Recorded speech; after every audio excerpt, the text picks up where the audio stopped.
जल है तो कल है और जल स्रोत है तो जल है। आप देखें कि देश में निरंतर विभिन्न क्षेत्रों में जल संकट बढ़ता जा रहा है और जो हमारे जल के स्रोत हैं वह सूखते जा रहे हैं।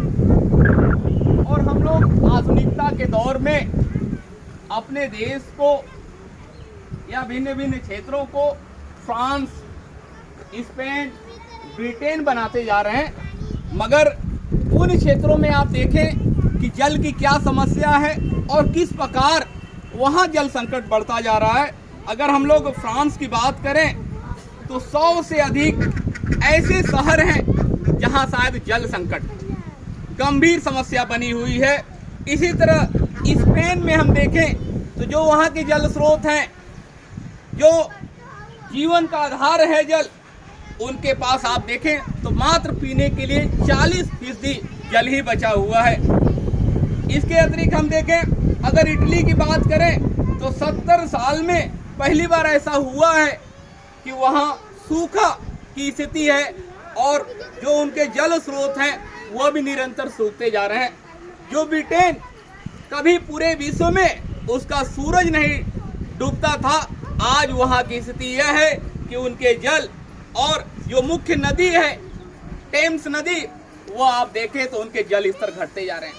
और शायद भारत जो नदियों का देश है, अनेक जल स्रोत है, आज उसकी स्थिति यह है कि भिन्न भिन्न क्षेत्रों में जल संकट बढ़ता जा रहा है और बहुत सारे ऐसे शहर हैं, बहुत सारे ऐसे क्षेत्र हैं जहां लगभग 2000 फीट पर हमें जल प्राप्त हो रहा है।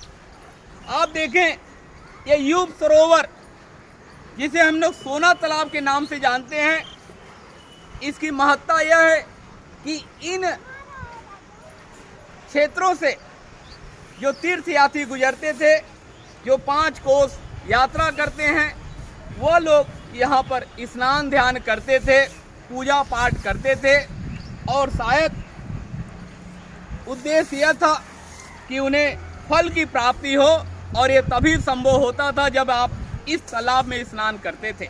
मगर आज यह तालाब की स्थिति क्या है? लगभग गढ़ही के रूप में तब्दील हो गया है। यदि हम लोगों ने अपने जल स्रोतों को संरक्षित नहीं किया, उसको साफ नहीं रखा, तो आने वाले दिनों में जिस प्रकार यूरोप में जल संकट बढ़ता जा रहा है, भारत में भी ऐसी ही स्थिति उत्पन्न होगी।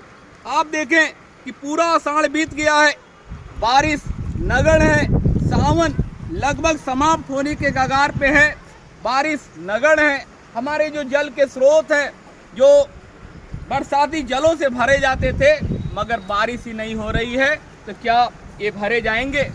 इसलिए आइए इनको हम संरक्षित करें, क्योंकि यही हमारे प्राचीन काल के हार्वेस्टिंग सिस्टम है। आज आधुनिकता के दौर में हार्वेस्टिंग सिस्टम का स्वरूप बदला हो। जो प्राचीन हमारे हार्वेस्टिंग थे, हमारे तालाब थे, हमारे कुआं थे, हमारे कुंड थे, आज वह लगभग पड़ते जा रहे हैं या गंदगी के ढेर बन गए हैं और उनके जो भूगर्भ के साथ कनेक्शन था वह समाप्त हो जाता जा रहा है।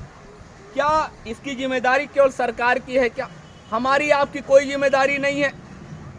आइए हम लोग जिम्मेदारी समझें और इसको साफ रखें, स्वच्छ रखें, तो शायद हमें कल के लिए जल मिलेगा। क्योंकि जल स्रोत नहीं होगा तो जल नहीं मिलेगा। मैं डॉक्टर अशोक कुमार सोनकर, सहायक प्रोफेसर, इतिहास विभाग, सामाजिक विज्ञान संकाय, काशी हिंदू विश्वविद्यालय, बहुत बहुत धन्यवाद।